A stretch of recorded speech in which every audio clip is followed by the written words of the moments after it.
Hi, my name is Simon Deney and I'm a long-term supporter of the National Brain Appeal, which is the charity that supports the work of the National Hospital for Neurology and Neurosurgery in Queen Square, London. 1 in 6 of us either have or will have at some point in our lives a neurological disorder. In fact, 3 of my really close friends have all been treated by and had fantastic care from the National Hospital, and I myself was successfully treated for a brain tumour in 2012, and the National Hospital have been looking after me incredibly well ever since. So as an incredibly small thank you, this is a short story by H. Munro, often known as Saki, called The Open Window.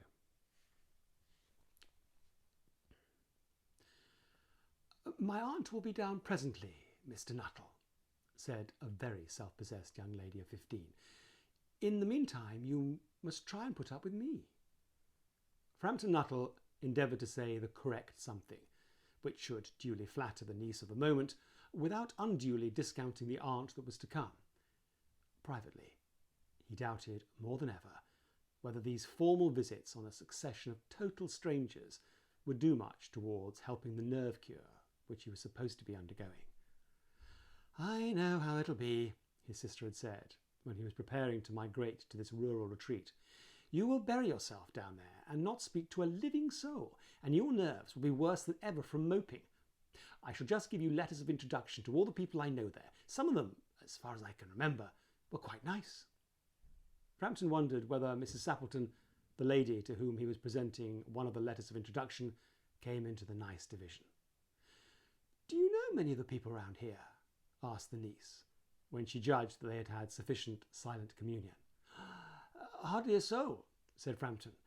"My sister was staying here at the rectory, you know, some 4 years ago, and she gave me letters of introduction to some of the people here." He made the last statement in a tone of distinct regret. "Oh, then you know practically nothing about my aunt," pursued the self-possessed young lady. "Only her name and address," admitted the caller. He was wondering whether Mrs. Sappleton was in the married or widowed state. An undefinable something about the room seemed to suggest masculine habitation. "Her great tragedy happened just 3 years ago," said the child. "That would be since your sister's time." "Her tragedy?" asked Frampton. Somehow, in this restful country spot, tragedies seemed out of place. "You may wonder why we keep that window wide open on an October afternoon," said the niece, indicating a large French window that opened onto a lawn. "It is quite warm for the time of the year," said Frampton. "But has that window got anything to do with the tragedy?" Out through that window, 3 years ago to a day, her husband and her 2 young brothers went off for their day's shooting. They never came back. In crossing the moor to their favourite snipe shooting ground, they were all 3 engulfed in a treacherous piece of bog. It had been that dreadful wet summer, you know, and places that were safe in other years gave way suddenly without warning. Their bodies were never recovered. That was the dreadful part of it. Here, the child's voice lost its self-possessed note and became falteringly human. "Poor aunt always thinks that they will come back some day. They and the little brown spaniel that was lost with them, and walk in at that window just as they used to do. That is why the window is kept open every evening till it is quite dusk. Poor dear aunt. She has often told me how they went out. Her husband, with his white waterproof coat over his arm, and Ronnie, her youngest brother, singing, 'Bertie, why do you bound?' as he always did to tease her because she said it got on her nerves. Do you know, sometimes, on still, quiet evenings like this, I almost get a creepy feeling that they will all walk in through that window." She broke off with a little shudder. It was a relief to Frampton when the aunt bustled into the room with a whirl of apologies for being late in making her appearance.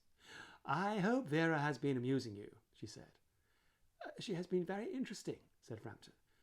"I hope you don't mind the open window," said Mrs. Sappleton briskly. "My husband and brothers will be home directly from shooting, and they always come in this way. They've been out for snipe in the marshes today, so they'll make a fine mess over my poor carpets. So like you menfolk, isn't it?" She rattled on cheerfully. about the shooting and the scarcity of birds, and the prospects for duck in the winter. To Frampton, it was all purely horrible.